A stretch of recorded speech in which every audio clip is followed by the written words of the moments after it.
இதுவுமே ஃபார்முலேஷன்ஸ் உங்களுக்கு logics, equations இதெல்லாம் பேஸ் பண்ணி தான் ஆஸ்ட்ராலஜி வருதுங்க. இதுல இப்ப இருக்கக்கூடிய ஜெனரேஷனுக்கு கொண்டு போய் எப்படி சேர்க்கிறது? ஆஸ்ட்ராலஜி இன் பிராக்டிக்கல் வே. ஒரு யதார்த்த வாழ்க்கைக்கு இப்ப நீங்க இங்க உட்காந்துருக்கீங்கன்னா அடுத்தது நீங்க எந்த செக்மெண்ட்டுக்கு போவீங்கன்னு சொல்லிட்டு உங்களுக்கு தகுந்த மாதிரி சொல்லக்கூடிய ஜோதிடம் அப்படிங்கிறதுல நான் இந்த மெத்தட் அப்படிங்கறது எடுத்திருக்கேன். இதுல நிறைய இருக்குங்க. கேபி சிஸ்டம் அப்படின்னு நம்ம சொல்லுவோங்க. நீங்க நிறைய நம்ம சர்ச் பண்ணி பார்த்தா நிறைய விஷயங்கள் இப்ப கேபில தான் சொல்லக்கூடிய ஆட்கள் நிறைய பேர் இருக்காங்க. கேபி அப்படின்னா அதாவது என்னன்னாங்க, அந்த மெத்தட கண்டுபிடிச்ச ஒரு பேர் கிருஷ்ணமூர்த்தி பதார்த்தி.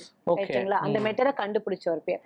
அதனால அது வந்து கேபி சிஸ்டம். அந்த சிஸ்டத்தை அவர் கண்டுபிடிச்சதுனால அது கேபி சிஸ்டம் அப்படின்னு வந்துருச்சுங்க. கேபி இருக்கு, கேபின்னு சொல்லுவாங்க. அதாவது கே பாஸ்கரன் அப்படின்னு சொல்லிட்டு அவர் ஒரு மெத்தட கண்டுபிடிச்சாருங்க. சோ அந்த ஒரு சிஸ்டம் வந்தாச்சுங்க. அடுத்தது சார ஜோதிடம் சொல்லுவாங்க. ஸ்டார்ஸை பேஸ் பண்ணி நம்ம சொல்லக்கூடிய விஷயங்கள் இந்த மாதிரி நிறைய வந்துருச்சு. முகம் பார்த்து சொல்லக்கூடிய ஜோதிடம் வந்துருச்சுங்க. நாடி ஜோதிடம் சொல்றோம் இல்லைங்களா? வந்தோடனே நீங்க நாடி ஜோதிடம்னா எதுக்கு நாடி வந்திருக்காங்கன்னு சொல்லக்கூடிய விஷயங்கள். சோ இது எல்லாமே மெத்தட்ஸுங்க. ஆல் புட் டுகெதர் இது உங்களுக்கான ரிசல்ட்ஸ் என்ன கொடுக்குது அப்படின்னு பாத்தீங்கன்னா, அக்யூரசி அப்படிங்கிறது வந்து உங்களோட பிறப்பிடம், உங்களோட பிறந்த நேரம், பிறந்த நாள் இந்த 3 விஷயங்களை வச்சுதான் அக்யூரசி கொடுக்க முடியும்.